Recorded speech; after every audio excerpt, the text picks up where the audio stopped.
What's up, everybody? This is Deepwater Canna, and today I'm going to be doing a reservoir change and giving a general overview on what's going on in my grow tent right now.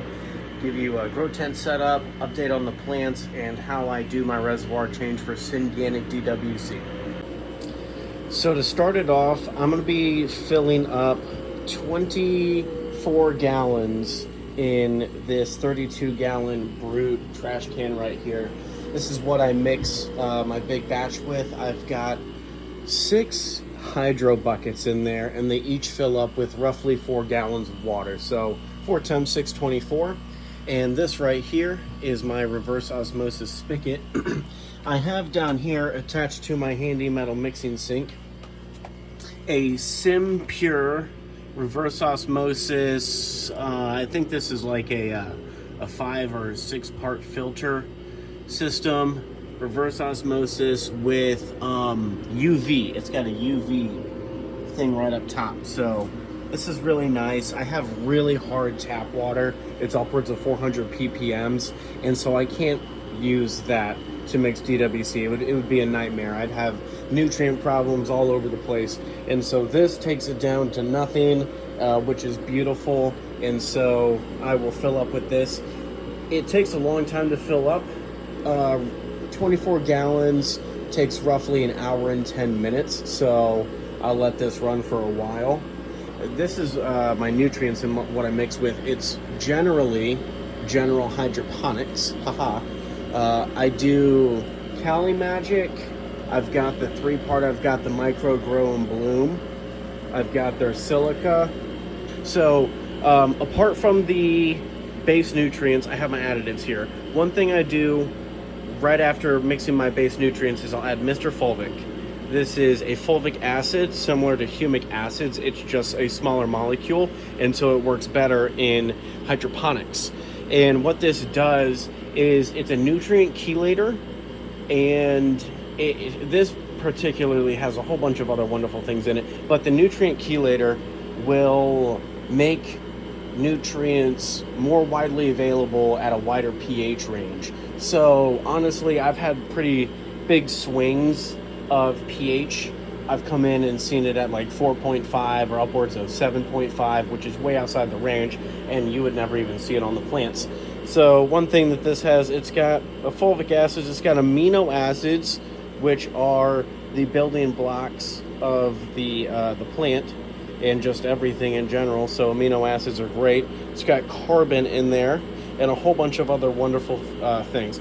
Plants love this. This is my special sauce in DWC to avoid problems with pH. I add that, I don't have pH problems. I mean, I do, the pH swings, but the plant doesn't care because this stuff is great. Next, I move on to HydroGuard from Botanicare, Bacillus root inoculant. I add that in there, and that creates a nice healthy relationship with the roots and helps fight off bad bacteria. And then I move on to I do photosynthesis before I do the HydroGuard. Photosynthesis Plus by Microbe Life Hydro. This stuff reeks like a porta potty that's been sitting in the sun for a week. It's terrible, but oh my gosh, do the plants love it, love it, love it so much. This has a great mix of bacteria and everything to, again, build that wonderful relationship with the roots, help with nutrient absorption, plant health, vigor, help fighting against bad bacteria and pathogens. That stuff is just wonderful. And so that mixed also with the SLF 100, these are enzymes. And so that helps break down any dead or decaying matter, turn it into nutrients. So the idea here is that in SYNGANIC DWC, things don't like to live for very long. My microbes, you put them in there, if you don't have any food or anything for them, they don't want to survive. It's just bubbling water. They want soil really to build a foundation and build their web of mycelium and all that wonderful fungus and stuff. So when I add the microbes and the enzymes in the fulvic acid in the bacillus, it all works in tandem to put the good bacteria in there, inoculate the roots, and have it do its thing. And there's food for them already in there, with the enzymes and the fulvic acid. Boom, that's food right off the bat. So they've got a food source. But as that food source dwindles and they start to die off, then the enzymes will break the ones that die off into food for the other enzymes. So they become their own self-sustaining resource as long as you get the balance right. So that's how my theory on what's going on here. It's all anecdotal. I don't have any science to back it up, but it works really well for me and I've had great results. So I think that's what it is. But balance is crucial. You must put them in the right proportions. If you go overboard or way underboard, I've seen problems. So that's what I do for the Synganics. Now, back to my CalMag situation right here. We're going to get into some intricate science right off of the bat, so hold on to your pants. This right here, Cali Magic by General Hydroponics. So this is my mix station. I got my glasses, my pen. These TMB Naturals just showed up in the mail today. I got my light reader, water, pH up and down right there. Cali Magic, CalMag. This CalMag is nitrogen based. It's a calcium nitrate. That's the word I'm looking for right there. Boom. And magnesium nitrate. So it's calcium attached to nitrogen, magnesium attached to nitrogen.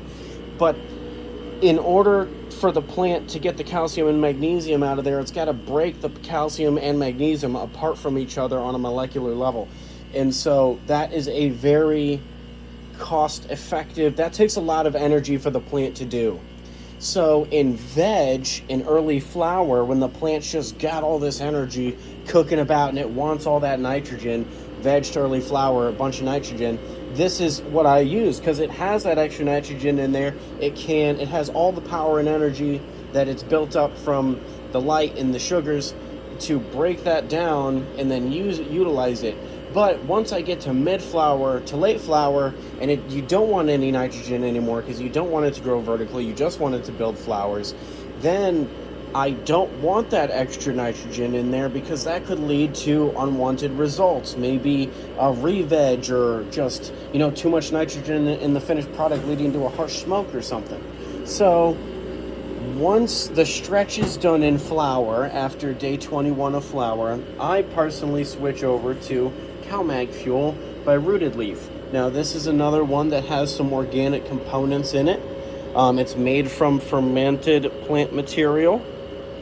This stuff is wonderful though. Again, this is carbon based. Just like the fulvic acid has carbon in it, this is carbon based, and I mean this is cannabis is a C3 plant, so it just wants all the carbon in the atmosphere it can get. It'll take that and convert it into sugars and use it and give us back the oxygen.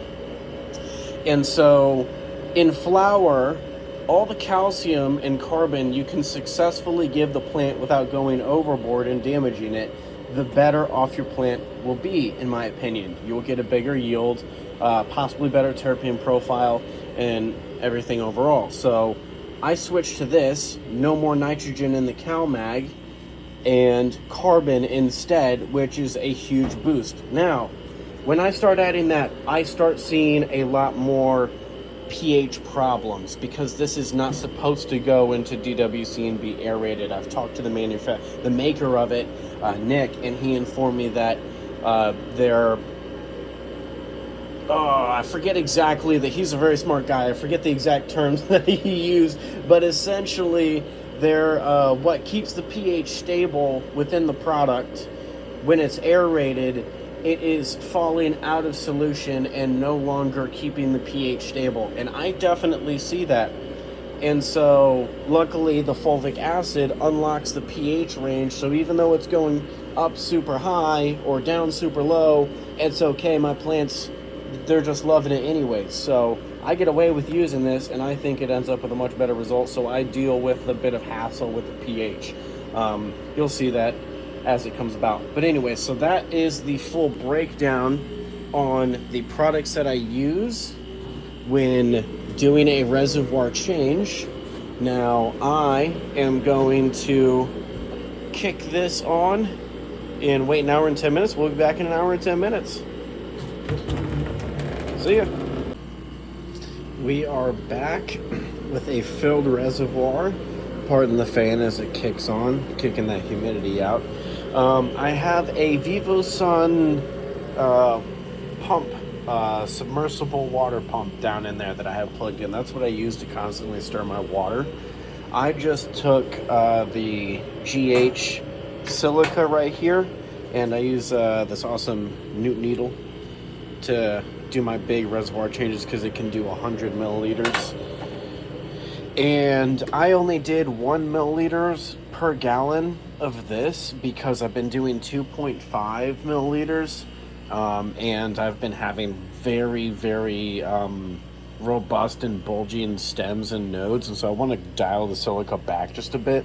So I only did 1 milliliter per gallon, so I did 24 milliliters of silica, put it in the RO water, and I gotta let that mix for at least 10 minutes.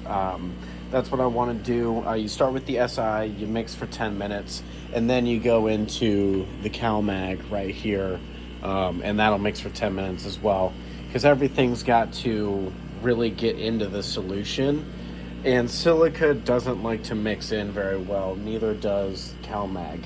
So you gotta let them get in there, incorporate it very well before you add the next thing, so that it doesn't combat it. It's you don't have things falling out of solution. So but anyways, that's in there. So as that's going, my plants are now awake, and so I can run you over the tent. So my tent's kind of puffing up right now. It actually does that whenever it's not kicking out air, because I actually have an air intake. So my air intake, the hole for it is right there. So it is pulling air out of this general area because I don't have a better place to pull air from it. This is the best source of air. But anyways, it pulls it in from there, and then we come around the back of the tent. Let me kick my light on here. And so it comes in from there, way down here, and then into this AC Infinity box filter. There is a square, like a home air filter type of style. There's a square filter going through like this, so all air has to pass through it. Pass through that, goes in through here. There's my inline fan pulling the air and kicking it on. I have it set to 3 right now, and then it goes down into the tent port right there. See, now you can see it's sucking in because the humidity kicked on. I have it set to stay at around 80 degrees right now, and 60% relative humidity. So when it hits that, kicks the fan on high and sucks in the walls. But I have the high cubic feet per minute tent pole kit in here, so I have extra bracing and support on the sides to keep from them caving in and damaging things. But check it out. These are the plants. Everyone's looking real good. We are on day 3 of flower now. They just woke up. This one is 4K. This is in a 3x3 foot SCROG net, and this plant has just been taken off like crazy. It's a big structure, big feeder, fast grower, and I really think it's now stretching off, like it's caught on to the program for flowering, because these branches, compared to whenever it went to sleep, they've grown a bit, especially those over there. But oh, she's beautiful. Getting ran by the Grandmaster LED Tarantula Torch 480, 480 watt full spectrum light. It is in the hydro bucket, so I've got 6 hydro buckets in here, and I made custom SCROG nets for them all. So the hydro buckets have holes, 6 holes on each lid, the hydro lid, and these holes are 1/2 inch diameter, but I use 3/4 inch pipes for the PVC for the SCROG, so I had to use and modify these pieces right here. These pieces right here to go from 1/2 inch PVC to 3/4 inch, and then I built them out. Did like 6 inch piece right here, which I want to shorten for the next grow, and then just have it laid out like that. So each SCROG net is attached right to its bucket, which I think is pretty awesome because I can still lift them up out of the bucket if I need to and like check out the roots. I'm not gonna mess with them like that, but I can if I want to, which is really cool. So we got the red pill. By the way, so the genetics in here, mostly I read genetics. We've got one plant by Royal Queen Seeds. It's that one. And then every other one is by I Read Genetics. 4K, Red Pill, Candylicious, Big Mountain Fudge Cake. So this is how I like to have my tent set up for flowering. 2 plants in a 2x4, pardon the fan. Ran by AC Infinity Ion Frame Evo 8. This is 730 watt full spectrum light. It's got UV and far red, infrared, all that good stuff. And so these are doing really good. They just caught onto the program too. Candylicious is starting to stretch. Critical over there also catching on to the program. Baxter Stockman right here. I don't have a SCROG net on Baxter because as I was implementing these, I realized that I made them all a little too big. I don't have a whole lot of space to get around in here. It makes it very difficult. Getting a Big Mountain Fudge Cake back there with this little lane and the AC unit, it's quite difficult. So next round, I'm gonna shorten them up a little bit, except for this one. This one will be fine. It'll stay the same. But these are 2.5 feet by, oh, I'm sorry, they're 2.5 feet by 3 feet. And so I'm just gonna make them like 2.5 by 2.5. And that'll be I'll be happy with that. But red pill, this one's looking really good. It's really dense. I'm really counting on it to start stretching and utilizing that to tuck the branches away. Baxter Stockman over here. I didn't put this one in because just wasn't no room for it, but I've been training. I've got the branches pulled out, creating an even canopy in here, as you can see. I just need to pull this top down a little bit more, but branching out really good. I can show you the roots on this one. Really long roots. Well, they were really, really long, but they've since folded back in on themselves and are now latched back in. Those are really good. Good bubbles going on there. For my air, yeah, let me tell you about my air situation.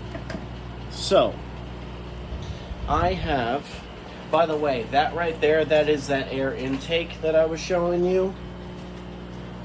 It comes in through that port down there, comes in here, and I put a nice little bend on it so it's constantly shooting that filtered air into the middle of the tent. Like that's its direction. It heads towards the middle and then gets mixed up with all the air in the tent. Got a big 12, wait, no, hold on, yeah, that's a 12 port diverter right there. So 6 buckets, 12 lines, 12 air stones, 2 air stones per bucket. That's cranked all the way open right now. So my air pump is going full blast. Now, whenever they start and they're little seedlings and the young veg and they've got little tiny fragile roots, I use that distributor back there and those little valves and I'll turn it down. I'll turn them pretty far down so that there's just a little, ooh, tripped on the thing, so that there's just a little trickle of air going into them so that there's not too much bubbles. Because you can have too vicious of bubbles in the water for how sturdy the roots are, and you can chop up the roots and break them apart. And I've had that before. So when they're young, I use the valves and I just leave them slightly open, and the more they grow, I'll open the valve more and more until they're good and the roots are established and they won't get broken up, and now they just want all the air, and then I'll crank it full blast. The air pump that I have down there, it's like 3,500 gallons per hour. It's a big one. 3,500 gallons per hour. And I have the air hose line. I don't have a short segment of line that comes with them. I went to the store and I bought a very long segment of line that comes from the air pump to the distributor where you have all the valves. I bought it's like 10 feet. And so I have a bunch of line laid on the concrete floor over there, and it's just laying on the concrete because the concrete's cool. So it keeps the airline cool because that air pump gets hot. and I want that air to cool down because I don't want hot air going into my buckets. I also have an air purifier, an in-home air purifier that you can just get for like a single room on Amazon. I have it on the ground facing directly towards the inlet port of the air pump. So there's constant air, filtered air being shot right at the inlet, so it has plenty to feed, it has room to cool down, and it's pumping good filtered cool air to all the buckets, so I don't have problems with hot water and hot air getting into the buckets, because that can be an issue. But I think it's been 10 minutes now, so I will move on to the CalMag. Oh, I left this open. Bottle. So always make sure you give your nutrients a good shake. And also make sure you're not using expired nutrients. That's a problem I've ran into before. Oh, sorry for the shaky camera. I'm trying to shake a whole gallon of CalMag. All right. So once that's all good and shaken up, now I have 24 gallons. I'm currently doing 3 milliliters CalMag per gallon right now. That will increase probably as we get further into flower. So 24 times 3 would be 60. That would be 72. I believe.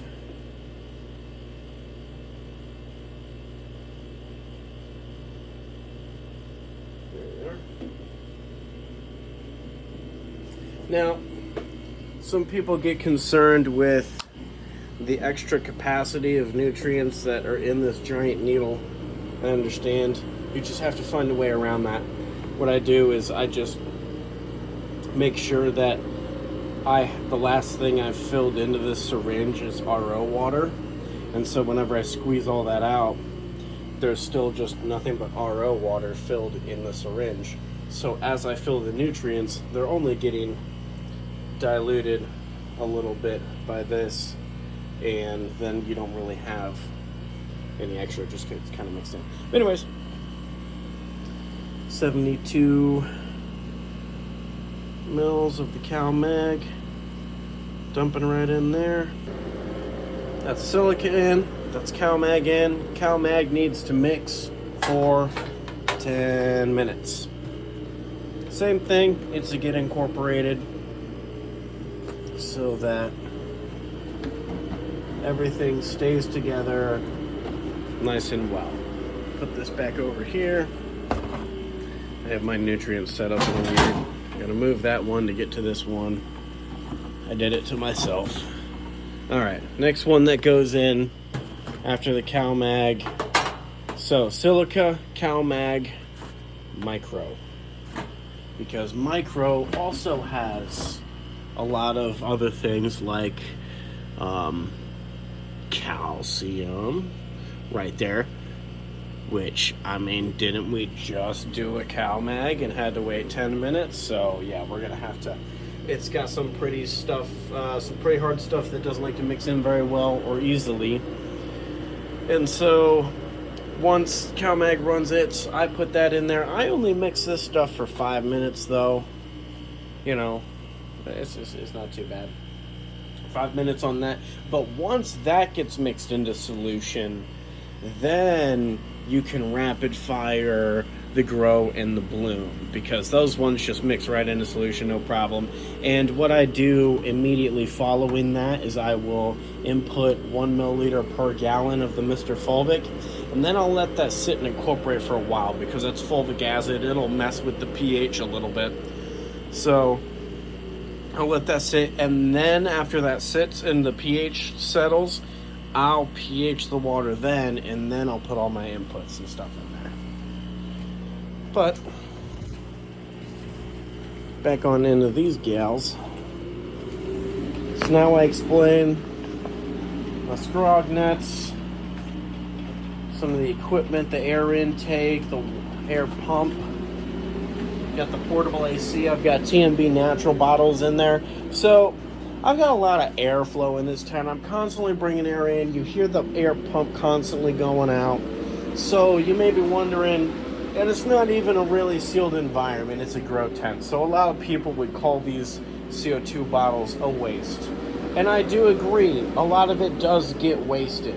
But the thing with CO2 is it's heavy and the plants eat it up very quickly.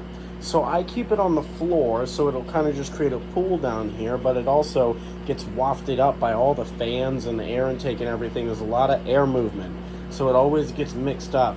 And as long as it's in the air, then I believe there's a positive benefit. And the plants will be eating it up constantly. If it's in there, plants will eat it.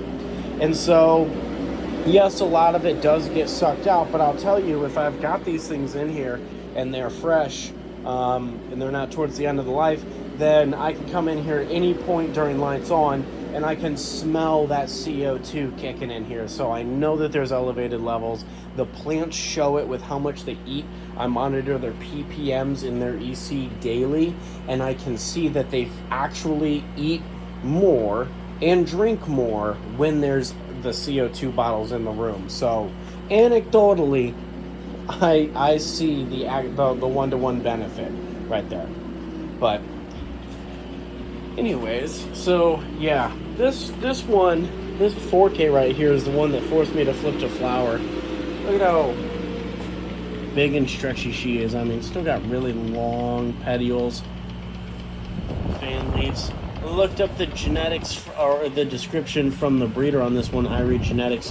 He said with this type of a pheno, like if you're growing this one and you get this phenotype, then it'll be a longer flowering, more old school genetics type, because this comes from more old school lineage.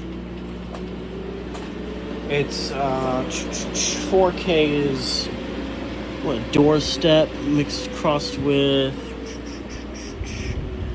rise. Oh, I know it's got in the old school lineage. It comes from like Nepali, which is I don't want to quote the wrong stuff right now. I need to research it some more, give the accurate data. But this is old school stuff right here.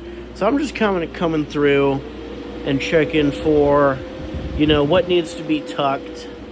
Is it too long right here? This one I've been waiting for a couple days for it to be long enough to tuck to the next section. It's in its little grid pattern right here.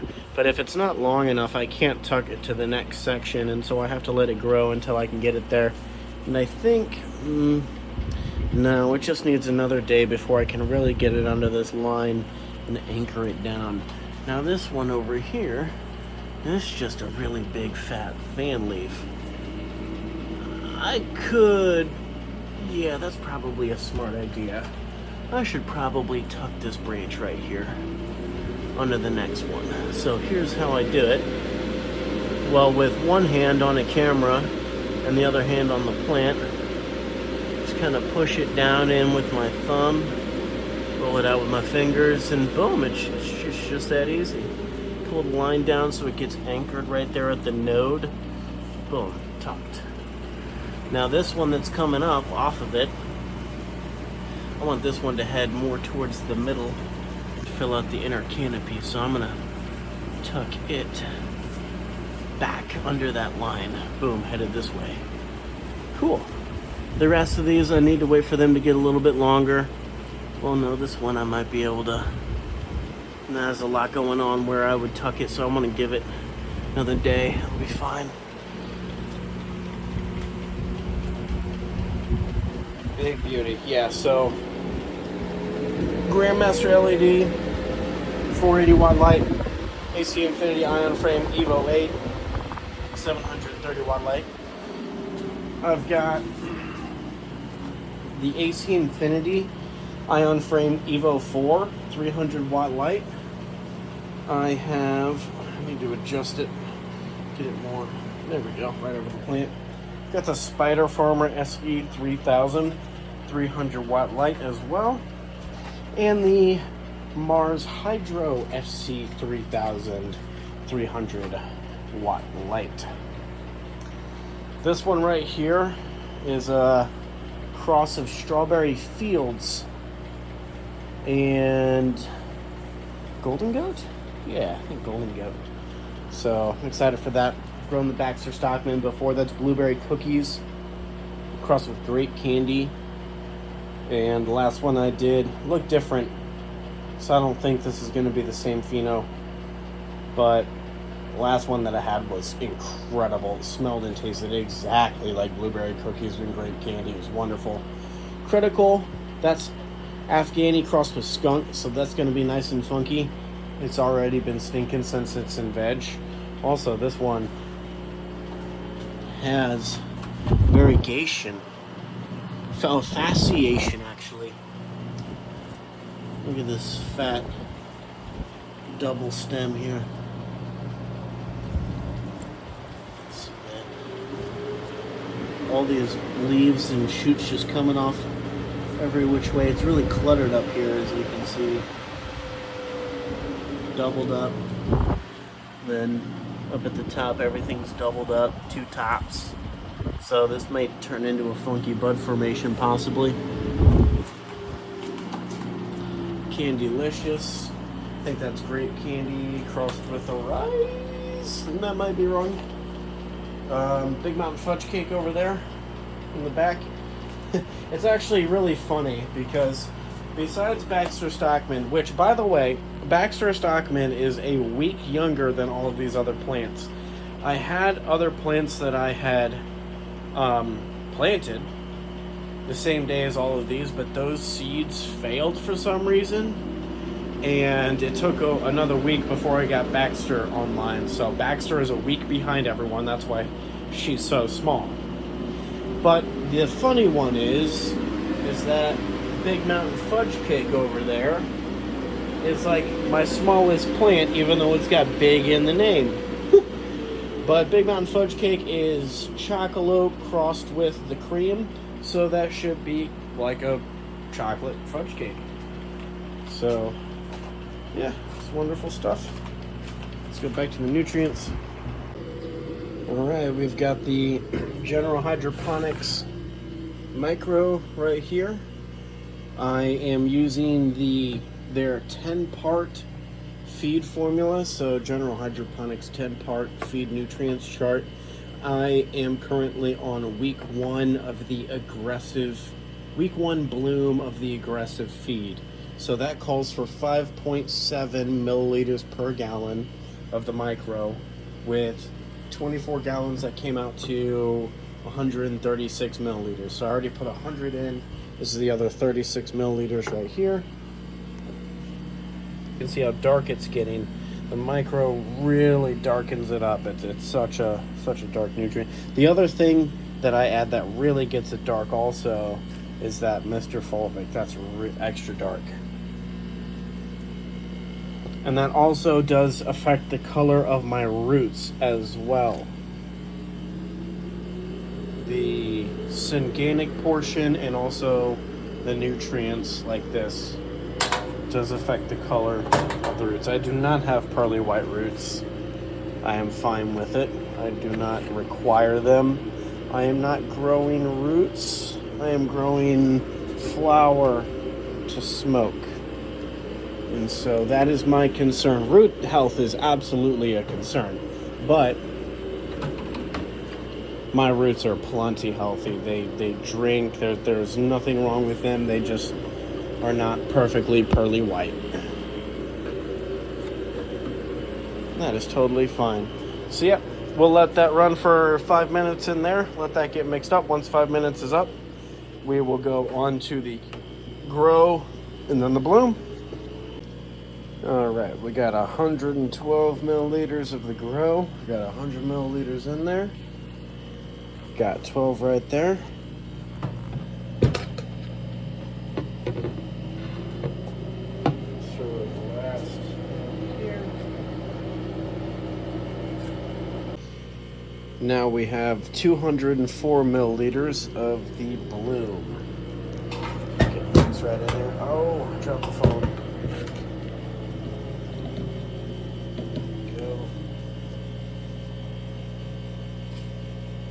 Right into the mix. Clear the rest out with a syringe. Boom. Now I'm doing 1 milliliter per gallon of Mr. Fulvic. I already put 20 mils in here. This is 4. Look how just pure black this stuff is. Really makes the solution dark. With the Mr. Fulvic in there, now I will let it sit and hang out for 5-10 minutes until everything's well mixed together, combobulated and happy in there. And then I'll come back in here and I'll pH it. Alright, now we're going to check the pH. Got my aprometer here. Stick that right on in. Alright, our pH is 5.9. I actually want to bring that up just a bit. I was expecting to have to use the pH down as I normally do, but this is the strongest batch of nutrients I have made yet, and so the pH buffers in the nutrients as you go up in strength and into flower will change, and so it'll set your pH at different range. So I have General Hydroponics pH up diluted right here, so always dilute your pH up and down. So this is probably going to take a decent bit to get it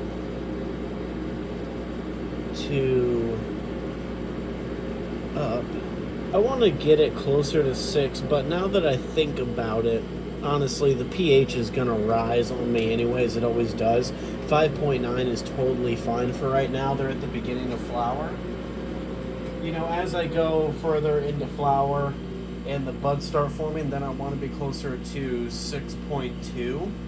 But for right now, 5.9 is totally cool, and I know that that will go up in the next 24 hours, as is the tradition of DWC. So next, I will be adding Photosynthesis Plus to the mix. This stuff stinks.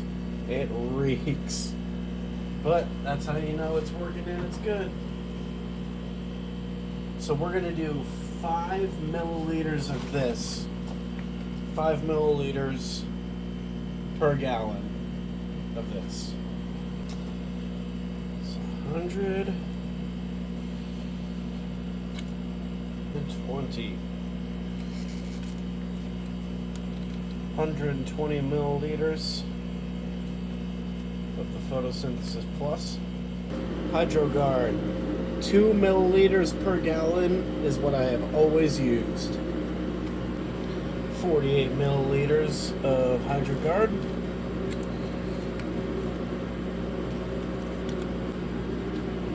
SLF 100, 2.5 milliliters per gallon for 24 gallons. 60 milliliters of SLF in there. I like to unscrew the new needle right here to release the pressure. Drop the last couple drops out of that needle of the final nutrient solution. 2.1 EC, 1,520 ppms. The current temperature is also 69.3 degrees, which is awesome. I want to keep it honestly at 68 on the dot if possible, so we are 1 degree above that. I have this pump in here, break you free from the phone mount. So I have that VivoSun pump stirring it up. That water pump in there gets warm and eventually heats this up. So now that my nutrient solution is mixed, it's all in there and together, I don't want to heat it up anymore. I'm going to unplug my pump so that it doesn't get any warmer. And now I'll begin the process of siphoning out the water from the bucket. So I'll go one by one through here. I'll start with the Big Mountain Fudge Cake, go over, and I will suck all the water from these with this water transfer pump. This thing is super awesome, and it is essential in my opinion. Couldn't do this without it. It's got a little toggle switch right here, so I can plug it in. I've got sections of hose to make it long enough to reach from here to all the buckets. But I'll dump them out one by one into that bucket, throw it down my floor sewer drain right here, my basement drain. Super convenient to have that right here for reservoir changes. But yeah, I'll try and get the camera set up and get a good angle on this. It's not going to be a pretty process. There's not a whole lot of room to move around in there, but you'll see. I've got my bucket here. I've got my hose from my water transfer pump. My water transfer pump is right behind the bucket here. I'm gonna get this plugged into my power source. So, VivoSun pump is holding down the bucket because this thing moves water fast, and so the hose likes to shoot off if I don't have it in there, right? So now you get to see how I crawl through here and get this done. Not a very pretty process, but here we go. Alright. Weasel my way into here.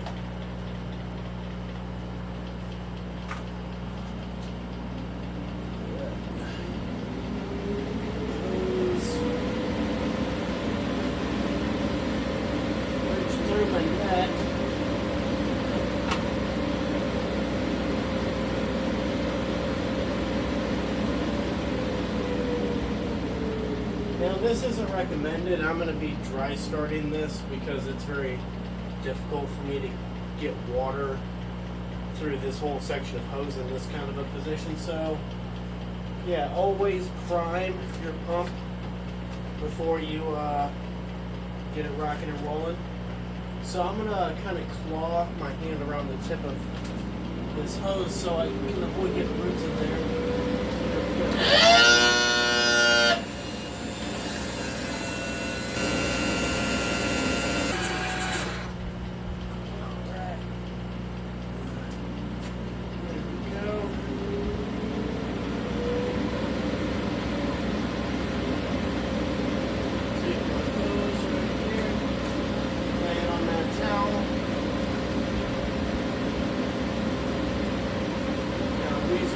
Back out here.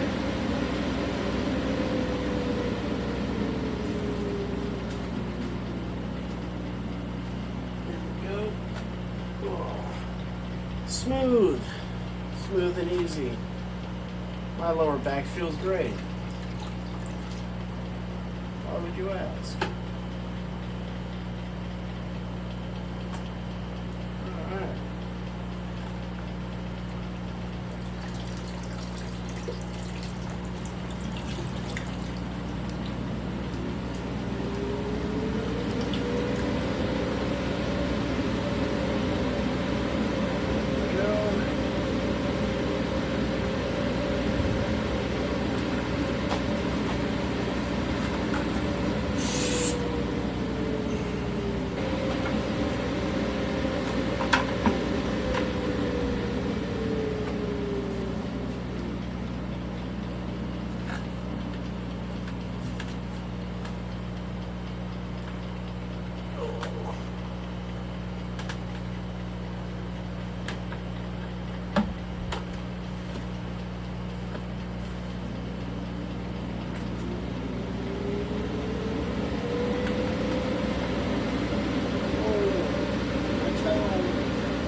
As I have this hose nozzle in there, I have my fingers cupped around it like that at the bottom to try and keep the roots from coming in.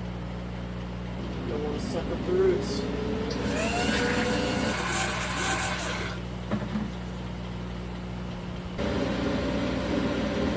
Oh, interpretive dance. During this moment when I'm doing this, yes, I just leave the buckets open and there's no real water in there. It's just air. Consider it aeroponics for about half an hour. Plants are fine. If anything, they like it. They just won't tell you. Can get you rotated.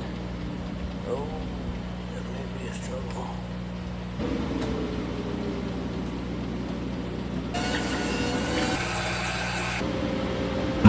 Okay. Extra here.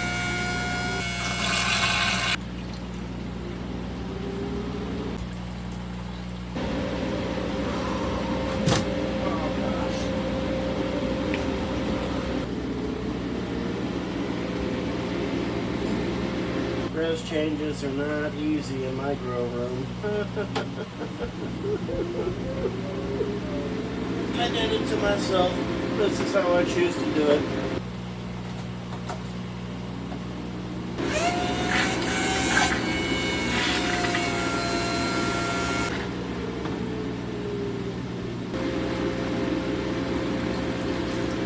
Trust me, this is the hardest part of anything and everything I do in here.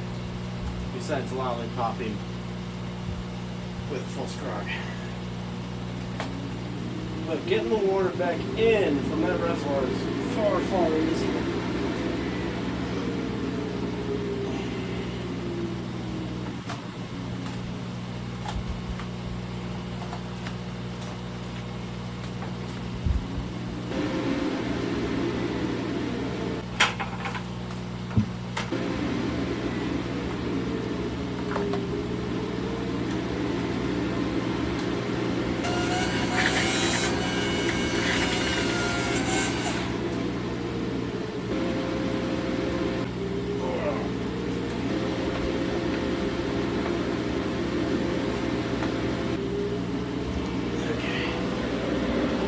With me.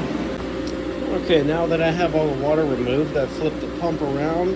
The long hose is going out through the handle down into here, held down by that pump at the bottom.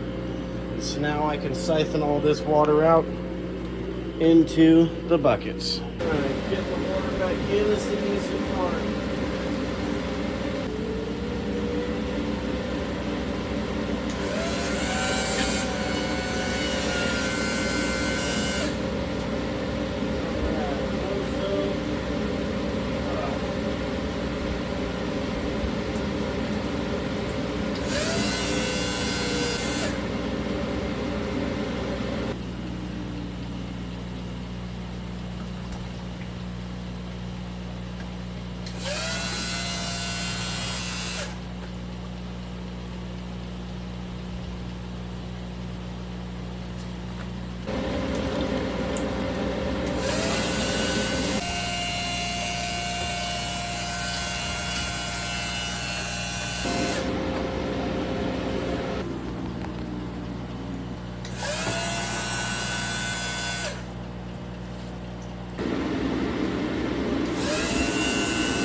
Now I'm going to dilute Baxter Stockman by 1 gallon just because it's easier. She's not drinking as much as all the other plants. So it's easier for me to do a reservoir change for everyone and then come in and dilute her down a little bit to a point where she can drink more efficiently. Because if there's too much nutrients in the solution, then your plant can't drink as much, and then therefore they can't transpire as well, and that affects the whole health and vigor of the plant. So we want to dial in the amount of nutrients we have so that she can drink and transpire properly. So I'm going to dilute 1 gallon.